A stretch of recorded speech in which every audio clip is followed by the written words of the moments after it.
Well, let's talk now to former US Ambassador to the Central African Republic, who's now at the French Institute for International and Strategic Affairs here in Paris. That's Jeffrey Hawkins. Thanks for being with us on the programme.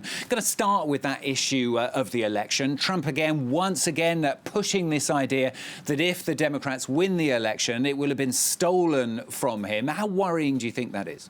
Right. Well, I think it's very worrying, actually, and there's been a lot of discussion about a number of technical elements on how the elections will be conducted. You know, mail-in voting and all the rest, and the U.S. Postal Service in particular has come under a lot of scrutiny lately because a Trump appointee has made some very significant changes there just in advance of the elections, and so there's a lot of concern that there may be tinkering around the edges, particularly in the Democratic camp. There's also concern that if the results are close, and if the results come in slowly, as they may well do with a mail-in voting scenario, Donald Trump may see the writing on the wall, may see that he's perhaps falling behind, and may call into question the validity of the elections themselves.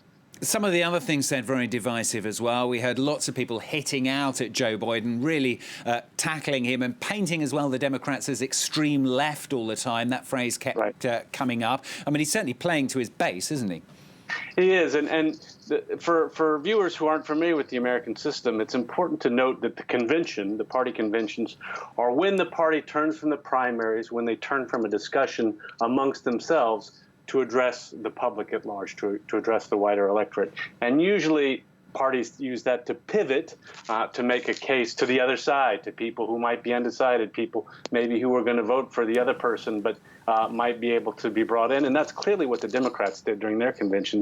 They had a number of prominent Republicans, moderate Republicans like Colin Powell or the former governor of Ohio, come in and make the case that based on Trump's record, Republicans could vote for Democrats. The Republicans have abandoned that sort of approach entirely, and this is burn down the House. You're either with us or against us.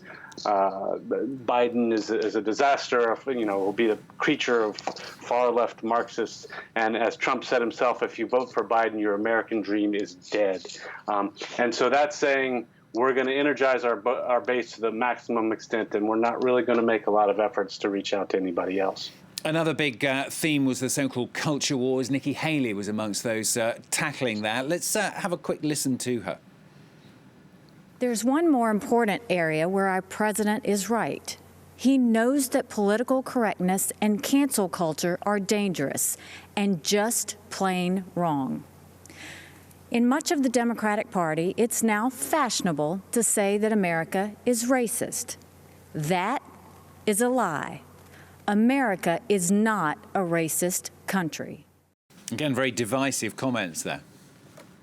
Interesting, though, because Nikki Haley is somebody that is clearly viewed as a potential candidate for 2024. And she did say one little thing in somewhat coded language about when she, as governor of South Carolina, removed the Confederate flag from the Capitol. And so, yes, there's that sort of Trumpian language there, but there are also slight hints that she might also be perhaps even a little more presidential than the president himself.